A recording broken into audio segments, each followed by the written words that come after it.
우리가 요한복음을 계속해서 살펴보고 있습니다. 예수님의 행적을 기록한 사복음서 중에서도 요한복음은 특별히 영적인 관점을 가진 성경입니다. 영에 대해서 많이 얘기하고 영적으로 바라봐야 제대로 이해할 수 있는 성경이란 말이죠. 영이신 하나님께 우리가 영으로 나아가야 된다. 우리가 영으로 거듭났다. 그래서 육으로 살지 말고 영으로 살라 말씀하십니다. 그 영으로 살도록 우리를 도우시는 성령님에 대해서도 말씀하고 있습니다. 우리가 영으로 살아야 한다는 것 잘 압니다. 그런데 우리가 세상에 있다 보니, 육을 입고 살다 보니 영으로 사는 것을 참 힘들어합니다. 그래서 세상에 속한 자로 육에 이끌려 살아가는 모습이 많이 나타나죠. 우리가 어떻게 하면 성경에서 말씀하는 것처럼, 예수님이 말씀하시는 것처럼 영으로 살아갈 수 있을 것인가? 그 답은 예수님께 있습니다. 인간의 몸을 입고 육으로 살아가셨던 예수님께서 이 땅에서 어떻게 살아가셨나? 영으로 살라고 말씀하신 그분께서 육의 몸을 입고 어떻게 영으로 살아가셨나? 예수님의 본을 보면 우리가 그대로 따라할 수가 있는 것이죠. 예수님은 영이십니다. 영이신 하나님이 인간 세상에 육의 몸을 입고 오셨습니다. 세상에 머물면서 육의 몸을 입고 있으면서도 예수님은 육에 머물지 아니하시고 영으로 사는 삶을 사셨습니다. 영에 이끌려서 사셨단 말이죠. 오늘 본문을 통해서 예수님이 어떻게 영으로 사실 수 있으셨는지 한번 생각해 보길 원합니다. 오늘 본문에 보시면 예수님께서 초막절에 성전에서 사람들에게 말씀을 하실 때에 사람들의 반응이 세 가지로 나타난 것을 보여주고 있습니다. 첫 번째 반응은 예수님을 믿지 않는 것이었습니다. 25절에서 27절까지 말씀 보시면 사람들이 예수님을 믿지 않았어요.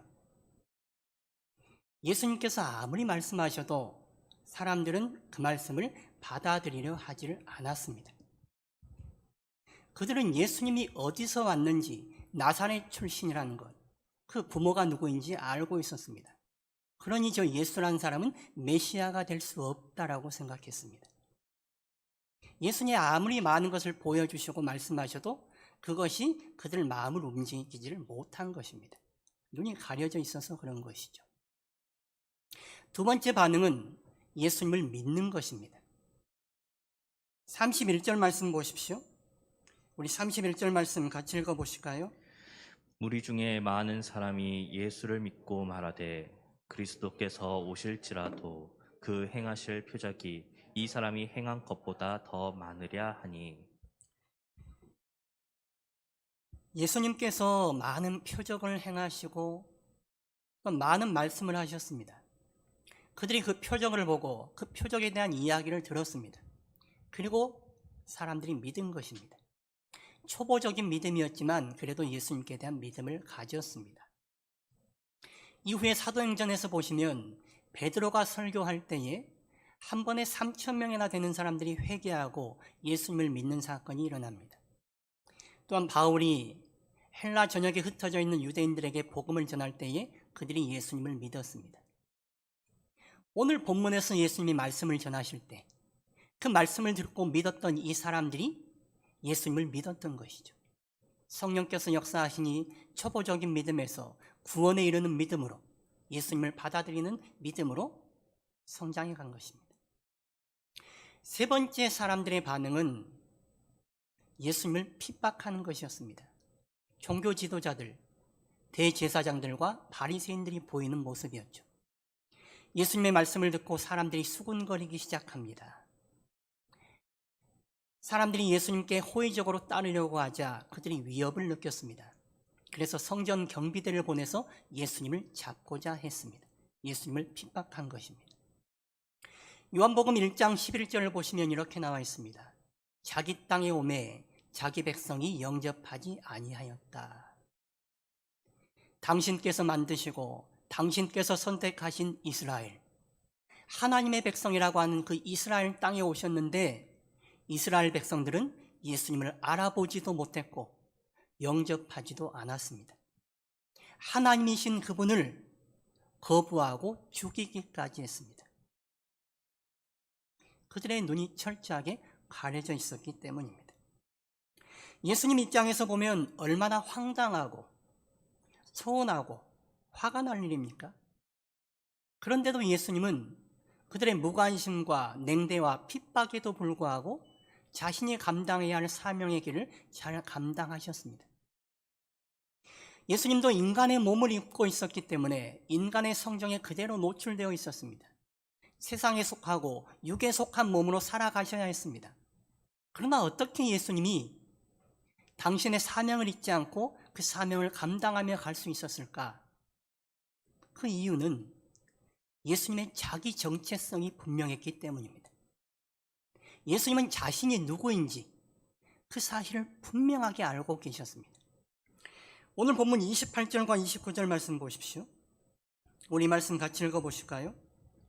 예수께서 성전에서 가르치시며 외쳐 이르시되 너희가 나를 알고 내가 어디서 온 것도 알거니와 내가 스스로 온 것이 아니니라. 나를 보내신 이는 참되시니 너희는 그를 알지 못하나 나는 아오니 이는 내가 그에게서 났고 그가 나를 보내셨음이라 하시니. 내가 하나님께로부터 나서 하나님에게서 보내심을 받았다라고 말씀하고 있습니다. 예수님은 당신이 하나님으로부터 보냄을 받았어 하나님으로부터 와서 또한 다시 하나님께로 갈 거라는 것을 알고 계셨습니다. 33절에 보시면 내가 너희와 함께 조금 더 있다가 나를 보내신 이에게로 돌아가겠노라. 예수님은 당신이 어디에서 와서 어디로 가야 하는지를 알고 계셨습니다. 세상에 머물고 있지만 육의 몸을 입고 있지만 세상에 속해 한 사람도 육의 몸에 속해 있는 사람도 아니란 것을 알고 계셨습니다. 그래서 세상과 육에 머물지 아니하고 영을 따라 영으로 살아가는 삶을 살아가신 것입니다. 자기 정체성이 분명하니 세상에 어떤 어려움이 있고 핍박이 있어도 자신이 걸어가야 할 길을 걸어간 것이죠. 여러분은 누구십니까? 여러분들은 어디에서 왔고 어디로 가는 사람들입니까? 우리는 다 각자 어머니의 뱃속에서 왔습니다. 그건 우리의 육의 모습입니다. 그러나 또한 우리는 예수님의 십자가에서 새로 나온 사람들입니다. 예수님의 십자가에서 거듭난 사람들이죠.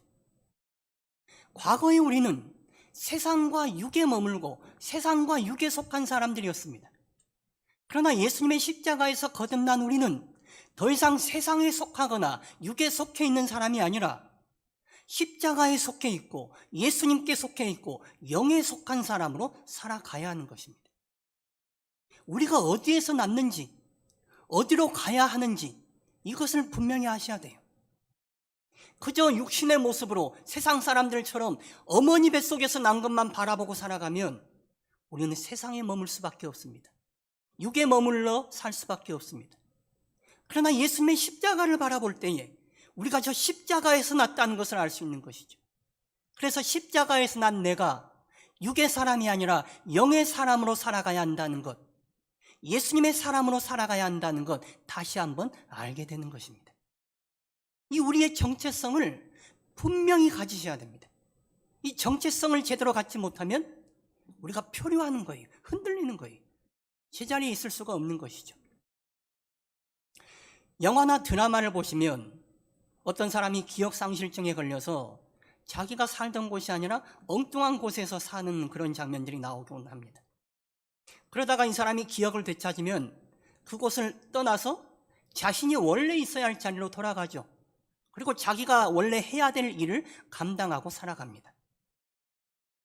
우리가 누구인지 안다면 우리는 과거의 모습처럼 세상에 머물러 있거나 육의 몸으로 살아가는 존재가 아니라 십자가에서 새로 난 영의 사람들처럼 살아갈 수가 있는 거예요.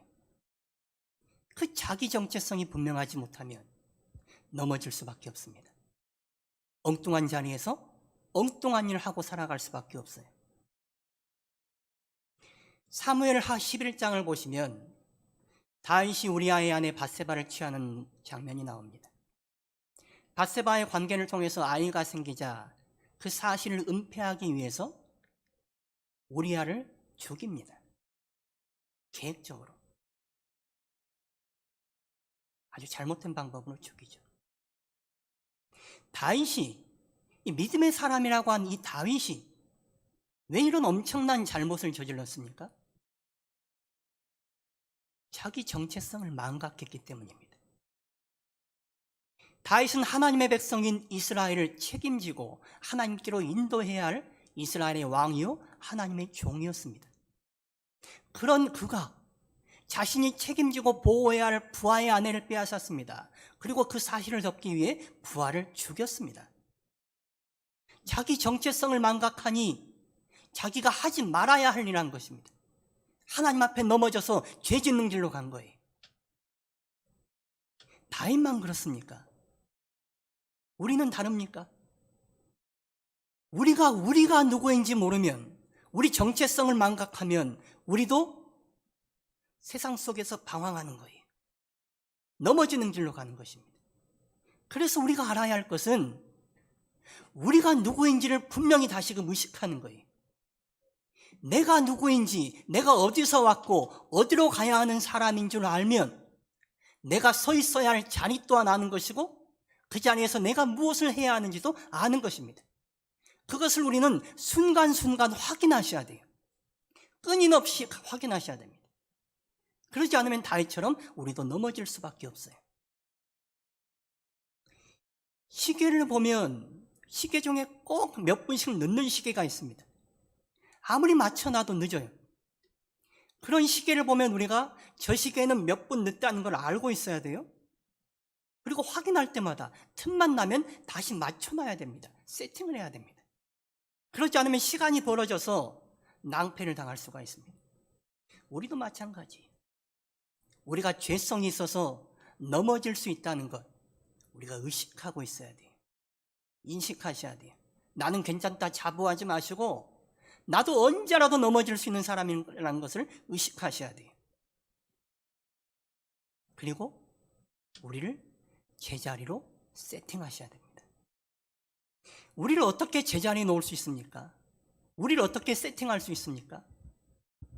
하나님께 예배하고 하나님의 말씀을 듣고 기도하면서 우리를 다시금 하나님께 맞추는 것입니다. 하나님께 맞추고 하나님이 원하는 자리에서 내가 누구인지 제대로 보는 거예요. 내가 하나님에서 난 사람이라는 것을, 내가 십자가에서 거듭난 사람이라는 것을 다시금 깨닫고 내가 세상에 머물러 있을 사람이 아니라 하나님께로 갈 사람이라는 것, 그 사실을 분명히 하셔야 됩니다. 자기 정체성을 분명히 할 때에 또한 내가 무엇을 해야 하는지 알 수가 있는 것입니다. 내가 하나님을 위해 일해야 한다는 것, 하나님을 기쁘시게 하고 하나님을 영광스럽게 하는 주님의 제자로 참된 그리스도인으로 살아야 한다는 것을 또한 알 수가 있는 것입니다. 그래서 세상의 조건이나 환경이 어떠하든지 간에 내 생각이나 감정이나 느낌을 따라 움직이는 것이 아니라 주님을 중심으로 하여 주님께 맞춰진 삶을 살아갈 수가 있는 것입니다. 예수님께서는 늘 하나님과 교제하셨습니다. 하나님의 말씀을 연구하시고 하나님께 기도하셨어요. 하나님의 음성을 듣고 하나님의 뜻을 하셨습니다. 그리고 하나님의 때에 맞춰 일하셨습니다. 그러니 자신의 정체성 또한 분명히 아신 것입니다. 자신이 누구인지, 자기가 무엇을 하며 사셔야 하는지, 무슨 일을 감당하셔야 하는지를 아셨던 것입니다. 그래서 사람들의 무관심이나 냉대나 핍박에도 불구하고 자신이 가셔야 할 사명의 길을 걸어가실 수가 있었던 것입니다. 사람들은 하나님께로부터 와서 하나님께로 간다는 예수님의 이 말씀을 이해하지 못했습니다. 받아들이지도 않았습니다. 오히려 예수님을 조롱하고 거부합니다. 오늘 본문 35절과 36절 말씀 보십시오. 우리 이 말씀 같이 읽어보실까요? 이에 유대인들이 서로 묻되 이 사람이 어디로 가기에 우리가 그를 만나지 못하리요.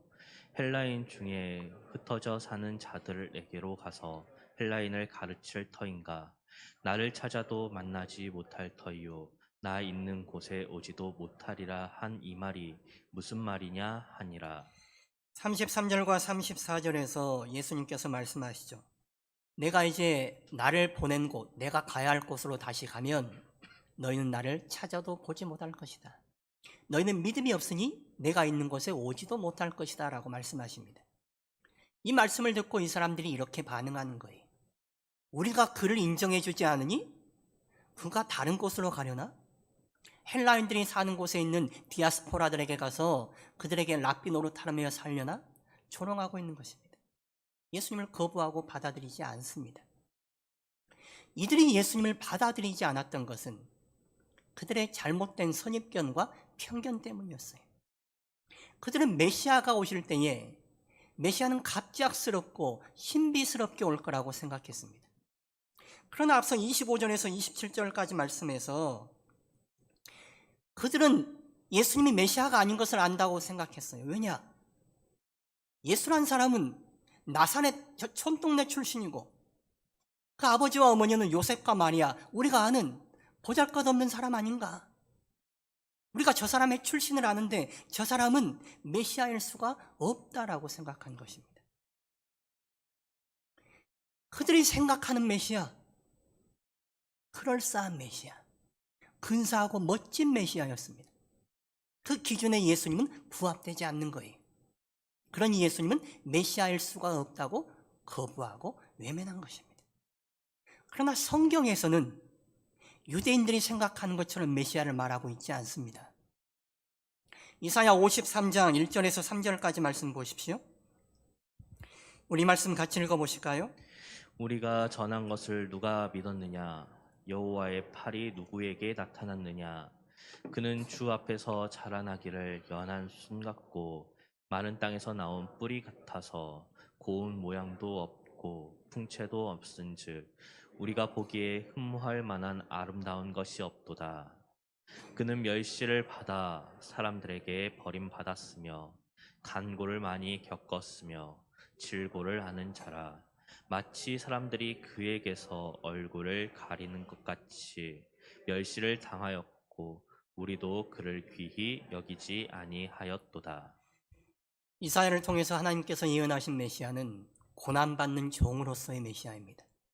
볼품없는 외모를 가진 메시아입니다. 그러나 유대인들은 이런 메시아는 받아들이고 싶어 하지 않았습니다. 성경을 누구보다 잘 알고 연구한다던 그들이 하나님의 말씀을 그대로 받아들인 것이 아니라 자신들이 받고 싶은 것만 받으려 했기에 하나님의 말씀조차도 제대로 받지를 못했습니다. 자신들의 선입견과 편견에 사로잡혀서 하나님의 메시아인 예수님을 거부하고 받아들이지 않은 것입니다. 요한복음 3장에서 유대의 고위층이었던 니고데모가 진리와 구원에 관심을 가지고 예수님께 나온 것과는 참 대조가 됩니다.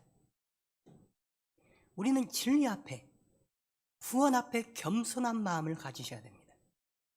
우리 신앙은 겸손해야 됩니다. 내가 구원을 얻었노라. 예수 믿으면 다 됐다. 예수 믿는 것이다. 나는 예수 믿고 있다. 여러분이 예수 믿고 있는 것을 무엇으로 확인하시겠습니까? 나는 예수 믿고 있으니 구원받았다. 무엇으로 확인받으시겠습니까? 나는 다 안다. 내가 아는 것이 전부가 아닙니다. 유대인들만큼 성경을 여러분들이 아십니까? 성경을 다 안다고 생각했던 그들이, 성경을 철저하게 준수한다고 생각했던 그들이 자신의 선입견과 편견 때문에 하나님이신 예수님을 거부하고 받아들이지 못하는 참 안타까운 사태가 벌어진 거예요. 겸손하지 않기 때문에, 자기의 것만을 붙들고 있기 때문에 그런 것입니다. 우리가 다 아는 건 아닙니다. 내가 가진 지식이 전부가 아닙니다. 우리는 겸손하게 하나님의 지식과 하나님의 인도하심을 구하며 살아가야 합니다. 우리가 예배하며 말씀을 듣고 기도하는 것은 내 생각을 강화시키기 위해서 그런 거 아니에요. 내 것을 채우기 위해서 그런 거 아닙니다. 하나님의 생각을 알고 하나님의 뜻을 알고 겸손히 하나님의 인도하심을 바라며 예배하며 말씀을 듣고 기도하는 것입니다. 그럴 때 하나님의 것이 더 채워지는 거예요. 예배하며 말씀을 듣고 기도할 때에 우리는 하나님께 시선을 맞추게 됩니다. 내 선입견과 내 편견에 사로잡혀 있는 것이 아니라 우리의 주님 되시는 하나님께 시선을 맞추게 돼요. 하나님을 제대로 볼 때에 하나님의 빛 아래에서 우리 자신 또한 제대로 볼 수 있습니다. 우리가 누구인지, 우리가 어디에서 났고 어디로 가는 사람인지 우리의 정체성을 분명히 알 수 있습니다. 정체성이 분명한 사람이 자신이 감당해야 할 사명의 길로 걸어갈 수가 있는 것이죠. 다윗이 밧세바 사건으로 하나님께 책망을 받은 후에 눈물로 회개하며 지은 시가 시편 51편입니다. 시편 51편 10절에서 12절까지 말씀을 보시면 이렇게 나와 있습니다. 우리 말씀도 같이 읽어보실까요? 하나님이여 내 속에 정한 마음을 창조하시고 내 안에 정직한 영을 새롭게 하소서. 나를 주 앞에서 쫓아내지 마시며 주의 성령을 내게서 거두지 마소서. 주의 구원의 즐거움을 내게 회복시켜 주시고 자원하는 심령을 주사 나를 붙드소서. 우리가 세상에서 살고 육으로 살기 때문에 넘어지고 방황할 수 있습니다. 그러나 다시 우리의 시선을 하나님께 맞추는 것입니다. 예배하고 말씀 듣고 기도하면서 우리의 시선을 하나님께 맞추는 거예요. 우리를 거듭나게 하신 하나님, 우리를 거듭나게 하신 성령을 다시 의지하고 나아가는 것입니다. 성령이 아니면 우리는 어리석고 고집스러운 죄인들일 뿐입니다. 성령으로 다시 거듭나셔야 돼요. 성령으로 거듭나 구원의 백성으로 우리가 살아갈 수 있으셔야 됩니다.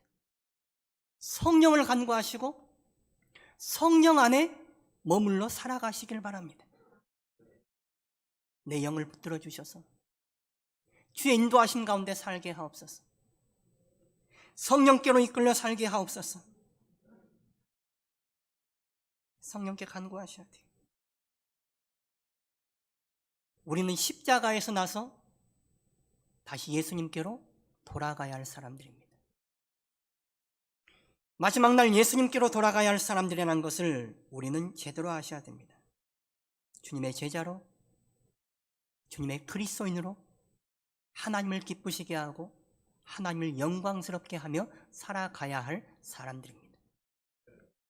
우리의 정체성을 분명히 하고 예수님과 함께 예수님을 위해 살아가는 우리 모두가 될 수 있기를 축원합니다.